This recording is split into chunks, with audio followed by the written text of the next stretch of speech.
Saudara, aksi pengibaran bendera bergambar tengkorak Jolly Rogers dari serial anime One Piece jadi kontroversi jelang peringatan kemerdekaan Republik Indonesia. Belakangan aksi mengibarkan hingga menggambar bendera One Piece ini berkembang ke berbagai daerah. Jelang peringatan kemerdekaan Republik Indonesia, bendera bergambar tengkorak Jolly Roger dari serial anime One Piece jadi kontroversi. Awalnya, aksi mengibarkan bendera One Piece dilakukan sejumlah pengemudi truk, seperti yang terjadi di Pelabuhan Ketapang, Banyuwangi, Jawa Timur. Aksi mereka lantaran geram berhari-hari tertahan menanti penyeberangan ke Bali. Menurut saya ini protes dari rakyat. Karena saya rasa sih untuk sila kelima sudah tidak ada bagi rakyat kecil. Sumber kemacetan ini ya cukup melelahkan. Soalnya di sini juga berapa hari biaya juga membengkak. Belakangan, aksi mengibarkan hingga menggambar bendera One Piece berkembang ke berbagai daerah. Sebuah mural One Piece di Jalan Kampung Duyuh, Sragen, Jawa Tengah diminta dihapus. Ketua RT setempat menyatakan gambar mural itu jadi ekspresi anak muda menyambut 17 Agustus. Sementara di Solo, Jawa Tengah, sejumlah warga melukis mural One Piece di jalanan Losari, Semanggi, Solo. Warga menyebut lokasi ini adalah kreativitas anak muda jelang hari kemerdekaan. Gubernur Lemhanas Aceh Hasan Syazili mengingatkan bahwa ada cara lain untuk mengkritik daripada mengibarkan bendera One Piece. Ada yang mencoba untuk mengibarkan bendera One Piece ini, ya harus dilihat apa relevansinya. Kalau bagian dari kritik terhadap pemerintah, kita punya cara yang lain untuk bisa menghargai simbol-simbol bangsa kita. Menteri Sekretaris Negara Prasetyo Hadi mengakui aksi mengibarkan bendera One Piece sebagai bentuk kebebasan ekspresi masyarakat. Tapi ia minta aksi ini tidak dimanfaatkan pihak-pihak untuk mengganggu kesakralan hari ulang tahun kemerdekaan Indonesia.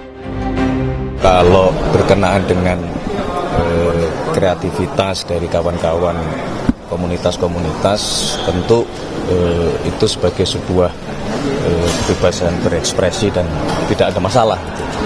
Tapi tolonglah, ini jangan dimanfaatkan untuk hal-hal yang mengganggu kesakralan.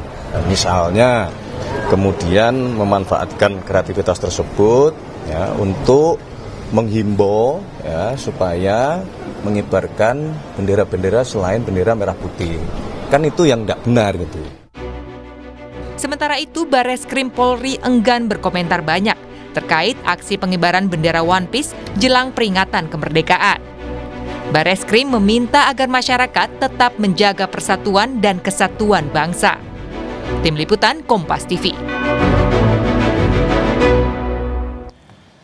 Kita ulas lebih dalam soal fenomena bendera bajak laut atau One Piece dari serial anime bersama Hendarsam Marontoko, politisi Partai Gerindra, dan Usman Hamid, Direktur Eksekutif Amnesty International Indonesia. Selamat malam, Bung Usman. Selamat malam. Hendarsam. Selamat malam. Saya ke Bung Usman dulu deh. Oke. Tadi kan kita lihat ya di berita pengantar, ada aparatur TNI yang menghampiri sekelompok pemuda yang menggambar mural seperti mural yang tidak ada kaitannya sebenarnya dengan bendera merah putih. Kalau dalam konteks itu, apakah tindakan represi? Ya, kalau saya melihat itu agak represif ya. Apakah tindakan represif seperti itu ancaman sanksi punya ancaman sanksi pidana berdasarkan Undang-Undang 24 nomor tahun 2009 yang dianggap melanggar HAM katanya? Tidak ada. Itu bagian dari kebebasan berekspresi masyarakat. Menggambar di jalan, mural di tembok gitu ya. Sepanjang yang punya tembok nggak keberatan. Itu pun kalau yang punya tembok keberatan urusannya lain ya. Terus yang kedua kan, kalau itu dianggap melanggar hukum, pertanyaannya apakah personil TNI adalah aparat penegak hukum? Itu juga urusan yang lain lagi tuh. Kan seharusnya kan tentara benar-benar fokus melaksanakan kebijakan pertahanan negara. Nah, kalau memang itu dianggap pidana, pidananya apa? Nah, salah satu menteri mengatakan itu makar. Makar itu ada banyak pasalnya. Yang mana? Pasal 104 kah? Misalnya membunuh presiden, merampas kemerdekaan presiden, mencegah presiden untuk melaksanakan tugasnya. Atau pasal 1 misalnya 07 mengenai penggulingan pemerintahan yang sah misalnya. Atau pasal 108 misalnya mengenai pemberontakan gitu. Nah ini yang mana? Kalau menurut saya satu pun dari pasal tidak ada yang berhubungan dengan tindakan pengibaran bendera One Piece itu. Jadi saya kira tindakan masyarakat dalam mengibarkan bendera One Piece itu anggaplah sebagai bagian dari cara mereka menyatakan pikiran, cara mereka menyatakan pendapat. Ini kan sebenarnya alegori. Alegoris itu sangat penting karena dia bisa menyederhanakan kompleksitas persoalan. Misalnya tadi supir-supir truk. Supir truk kalau disuruh menjelaskan kenapa mereka sampai ngantri 3 hari, dia bisa 2 jam jelasin itu kan. Tapi habis itu dia tunjukkan dengan satu alegori gitu kan. Dengan satu simbol yang mungkin dia tonton dari film itu. Dan penggunaan produk-produk pop culture kayak misalnya bendera, atau misalnya istilah-istilah kayak Konoha. Atau dulu zaman 98 saya itu pakai poster film Saving Private Ryan. Jadi film itu menggambarkan kesia-siaan dalam perang.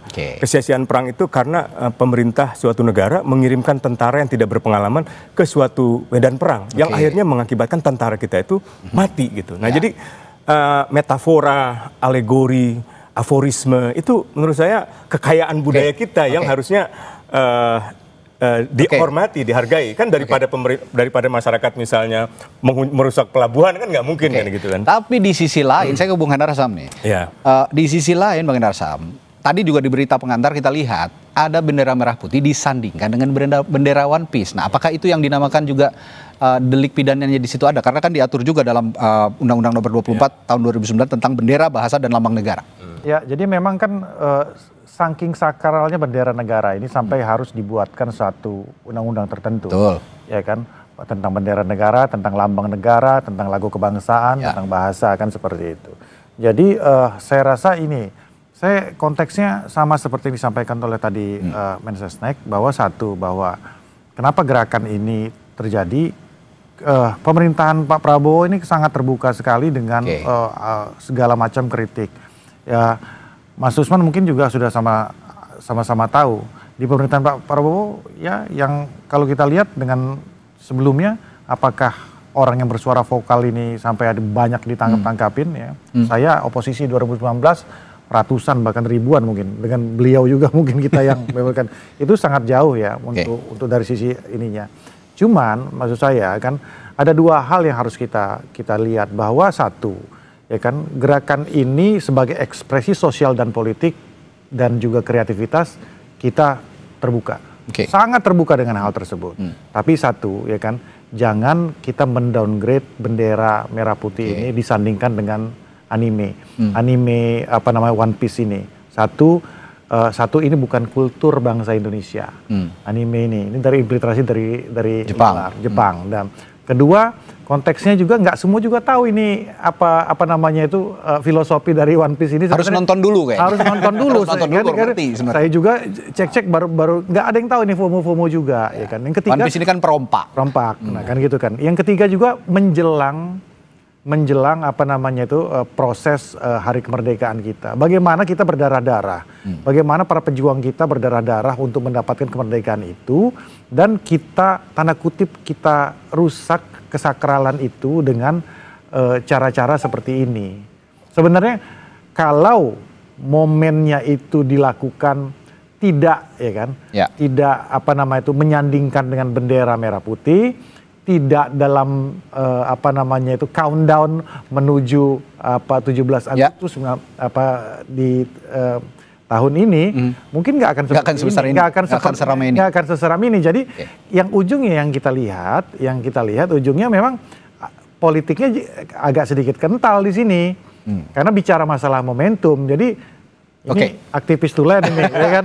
Saya beliau pun tahu ini kan pasti ada apa nama itu, ada aroma politis yang ingin untuk Tapi sampai sekarang juga belum tahu yang berada di balik ini siapa. Tahu juga ini kan kayaknya civil society aja, gerakan spontan aja gitu loh. Percetakan.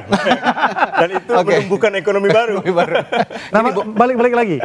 Kan kalau kita lihat ini kan dari teman-teman odol tadi kan. Harusnya kan konteksnya konteks odol aja dong gitu loh. Tapi kan ketika itu melebar ke mana-mana, jadi ada gerakan antras terhadap pemerintah. Kan gitu kan. Dan ini yang menjadi paradoks buat saya ya. bahwa bagaimana kita bisa melihat situasi kritis ini benar-benar kritis seperti itu apa enggak? Bagaimana 30 tahun Reza Khalid menguasai Pertamina, ya kan? Bagaimana mafia pupuk selama ini tidak pernah tersentuh, ya kan? Bagaimana petani ketika panen, ya kan, tidak bisa menikmati mungkin hasil. Itu reaksi dari hal-hal seperti itu kan dari masyarakat.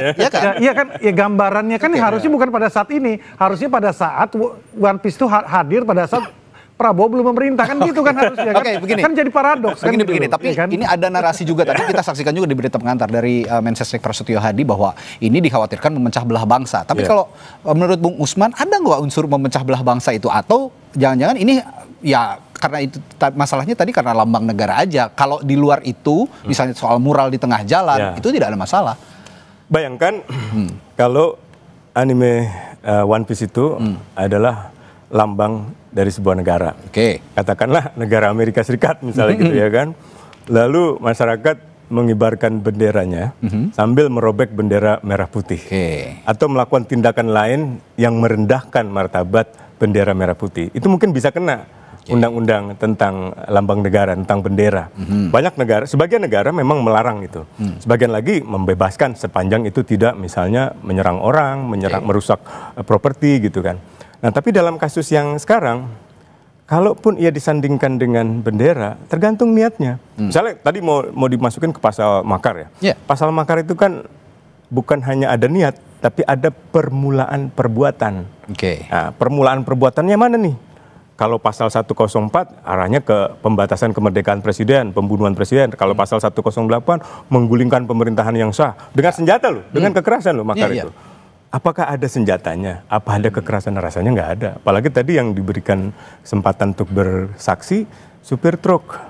Nah, mungkin pada saat supir truk itu diberitakan, saran saya misalnya Menteri Perhubungan gitu ya, atau menteri-menteri terkait itu merespon segera. Sehingga antrian di pelabuhan itu tidak begitu lama. Saya pernah ngerasain itu 2023 nggak salah saya ke Bali itu naik bawa mobil sendiri ngetes umur ya. Dan ternyata masih bisa. Tapi antrinya cukup panjang itu. Nah, hal-hal semacam ini yang mungkin saya kira pemerintah kan juga berkepentingan untuk memastikan seluruh jalur logistik itu efisien, gitu kan, tidak ada pungli gitu kan. Kan malu loh supir truk sampai mengatakan kami tidak minta pekerjaan, gini, Bung Usman, kami jangan dipalak ibaratnya gitu. Bagaimana dengan apa yang dikatakan Bung Hardasam tadi soal kesakralan momen sakral ketika hendak merayakan kemerdekaan Republik Indonesia? Apakah ini juga tidak ada kaitannya dengan tindak pidana mencederai lambang negara? Nah, itu misalnya gini. Kita kan baru berasumsi nih. 17 Agustusnya belum tiba, perbuatannya belum ada. Katakanlah ini adalah tanggal 17 Agustus. Tiba-tiba ada masyarakat yang mengibarkan bendera merah putih di atasnya, di bawahnya bendera anime One Piece. Lalu masyarakat mengatakan, ya Tuhan, terima kasih atas kemerdekaan politik negara kami. Para pendiri bangsa, terima kasih atas jasa para pahlawan itu. Namun setelah kami refleksikan selama 80 tahun, kami merasa kemerdekaan itu masih jauh. Tadi kan Pak supir truk mengatakan keadilan sosial belum tercapai. Sila kelima ya. Kalau ia ungkapkan dalam kehusyuan semacam itu, dalam kekhidmatan semacam itu, dan kebetulan dia mungkin kelahiran tahun 2000-an atau anak Gen Z gitu, caranya adalah melampiaskan dengan alegori sebuah film gitu. Susah kan kita mengatakan itu ada unsur kejahatan gitu. Tapi dengan analogi supir truk seperti itu, hanya seorang supir truk memiliki analogi seperti itu, punya intelektualitas yang sebagus itu, menurut saya sangat-sangat hebat mereka. Hebat loh. Iya, jadi itu kan kehebatan dan kecerdasan seseorang dalam menjelaskan suatu masalah bukan pada caranya yang rumit, apa pada diksi atau istilah yang berat-berat gitu. Tapi kemampuannya menyederhanakan itu dalam sebuah metafora, sebuah alegori. Lihat aja kitab-kitab suci, isinya kan metafora, alegori, aforisme, sufi-sufi seperti Jalaluddin Rumi itu menggunakan ilustrasi-ilustrasi yang tidak langsung dengan bahasa lain, dengan kata lain, dengan menggunakan sastra sebenarnya itu. Tapi ini ada yang unik nih. Saya tanyakan ke Bung Hardasam nih ya. Tim riset kami punya punya informasi bahwa ternyata bendera One Piece ini pernah dipakai atau pernah disinggung oleh Wakil Presiden Gibran Rakabuming Raka. Apa pendapatnya? Tapi dijawab dulu. Setelah jeda di Sapa Indonesia Melantai, tetaplah bersama kami. Sebelum kita lanjutkan perbincangan, saya baca dulu berita yang satu ini. Pemerintah Kota Surabaya tidak melarang warganya untuk mengibarkan bendera One Piece di perkampungan. Namun Wali Kota Surabaya Eri Cahyadi mengimbau warganya untuk menghormati momen peringatan Hari Ulang Tahun Republik Indonesia dengan mengibarkan bendera merah putih.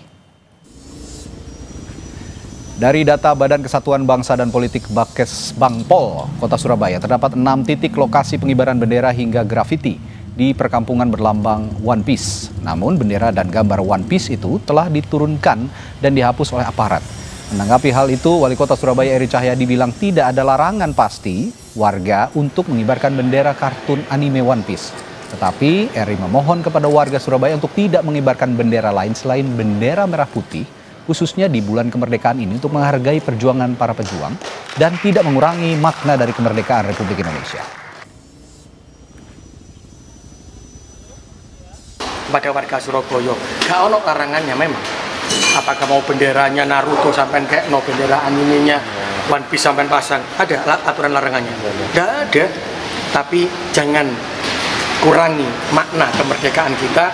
Perjuangan dari para pejuang kita adalah untuk memberikan persatuan, memberikan kesatuan, memberikan rasa kebahagiaan kepada yang lainnya dengan perjuangan kebersamaan yang dituangkan dalam gotong royong seperti dasar-dasar dan nilai-nilai Pancasila.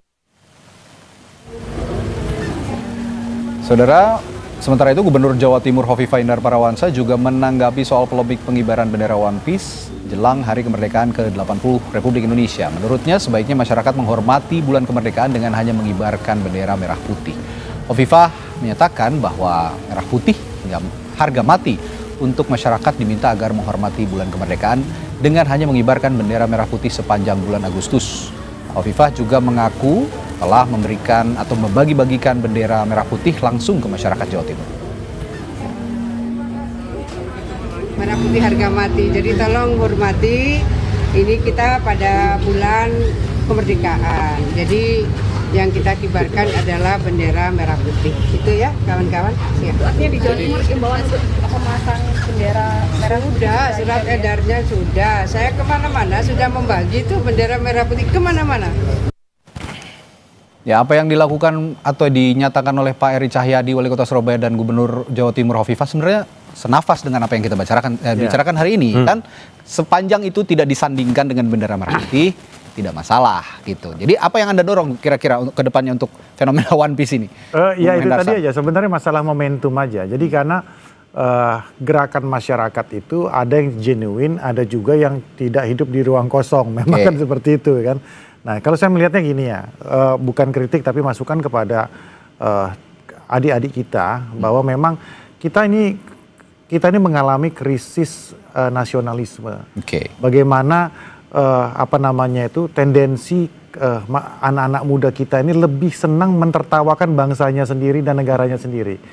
Nah ini berbeda dengan kami ini nih yang dulu kita berusaha nasionalisme itu kita perjuangkan. Ini sebenarnya lagi pengen kita ubah bahwa mentertawakan gimana contoh gini ya, 10 tahun yang lalu aja lah. Gimana ketika Indonesia dengan Malaysia sedang tanding bola. Itu nasionalisme tinggi banget kita dengan mereka. Tapi enggak, kalau sekarang itu enggak. Kita malah mentertawakan diri kita sendiri, mengatakan negara Konoha, ya kan, Wakanda, ya kan. Terlepas dari segala macam kekurangan yang ada di pemerintahan sebelumnya. Tapi artinya bahwa hal-hal seperti inilah yang memang harus mulai kita pupuk. Jadi mentertawakan diri sendiri itu atau bukan ngenyek gitu ya bahasa itunya, nyinyir terhadap dan ngenyek terhadap bangsa sendiri itu malah diketawain sama bangsa-bangsa luar gitu loh. Gini, berangkat dari pernyataan Bung Hendar Sam tadi, ketika banyak anak-anak muda kita yang sekarang ya mungkin sedikit kurang menghargai negara lah begitu. Dengan tadi mengatakan negara Konoha, negara Wakanda. Saya ke Bung Usman. Bung Usman kalau gitu memandang fenomena ini sebagai cerminan kegelisahan masyarakat terhadap kondisi sosial politik misalnya. Itu seperti kekecewaan terhadap kinerja pemerintah, apa yang dikatakan oleh supir truk tadi. Kalau gitu bisa nggak pemerintah memanfaatkan momen ini sebetulnya untuk bersama-sama nyari solusi gitu loh. Bukan alih-alih malah melakukan tindakan represif, memanfaatkan aparat gitu. Bisa banget, apalagi kan baru-baru ini Presiden Prabowo menyampaikan pidato tentang apa yang dimaksud sebagai serakahnomics gitu kan, ekonomi keserakahan, yang sebenarnya mengilustrasikan cara perompak di dalam melakukan pengumpulan aset-aset ekonomi kekayaan. Nah justru kampanye One Piece ini dengan gambar perompak ini sebenarnya selaras dengan pidatonya Prabowo. Ini anggap aja sebagai DPR jalanan nih. DPR Senayan mungkin caranya dengan undang-undang, Bung Hendarsam, dan kawan-kawan, debat, RUU bermalam-malam gitu. Tapi cara masyarakat kan lain lagi, nggak bisa disamakan dengan Bung Hendarsam. Dia punya caranya sendiri. Kalau gitu, itu dengan ungkapan-ungkapan sastra atau ungkapan seni atau ungkapan budaya gitu. Kalau gitu, kalau dibilang kata Bung Hendarsam tadi sudah mulai mengikis nasionalisme anak-anak muda, sebenarnya anak-anak muda ini kan sayang dengan kondisi seperti sangat ini. Sangat sayang. Kan lihat Super Truk tadi, keadilan sosial tidak ada. Kan dia sebenarnya tidak sedang mengecam pemerintahan Prabowo, dia sedang mempertanyakan di negara ini kenapa keadilan sosial nggak hadir. Nggak ada gitu. Apakah itu sekarang pemerintahan Prabowo, apakah sebelumnya pemerintahan Jokowi, SBY, misalnya Mega, atau Gus Dur, atau Soeharto, atau bahkan Soekarno, dan seterusnya gitu. Jadi, kenapa keadilan sosial itu nggak hadir? Kan kecintaan pada bangsa ini nggak bisa direduksi pada nasionalisme dalam pengertian persatuan saja, seperti yang tadi diutarakan gitu. Jangan sampai pecah belah, kita harus bersatu. Kan seolah-olah kebangsaan itu hanya pada sila ketiga. Padahal sila ke-1 tentang ketuhanan yang Maha Esa, kemanusiaan yang adil dan beradab, yang ke-4 kerakyatan, yang ke-5 keadilan sosial. Itu kan ada 4 sila lainnya yang sebenarnya juga disuarakan oleh masyarakat. Nah kita bertahun-tahun diindoktrinasi seolah-olah segalanya itu ada pada persatuan dan kesatuan. Bahkan Undang-Undang Dasar kan biasanya kita menyebut Undang-Undang Dasar Republik Indonesia. Mau dikatakan NKRI, Undang-Undang Dasar Negara Kesatuan Republik Indonesia. Ini ada alasannya nih. Yaitu datang dari filosofi ideologi kekeluargaan, ideologi familial yang menganggap negara dengan masyarakat itu seolah-olah keluarga. Orang tuanya adalah negara, rakyatnya adalah anak. Karena itu mereka tidak percaya anak itu boleh melawan orang tua. Padahal ini bukan orang tua dan anak. Ini negara modern yang hubungannya egaliter gitu. Jadi saya kira itu harus diterima dengan lebih terbuka gitu. Alih-alih gitu ya memberikan sikap yang represif terhadap Gen Z, milenial gitu ya. Kita tahu loh ya usia-usia kita tahu lah kalau dinasehatin sih masih bisa nerimo-nerimo. Gen Z kan agak susah nih kalau dinasehatin, mereka punya cara lain untuk mencari cara kritik lain. Nah, alih-alih memberikan ya tadi saya tanyakan, kenapa enggak pemerintah tahu bahwa Gen Z ini kan generasi emasnya Indonesia gitu. Kenapa enggak dirangkul aja gitu.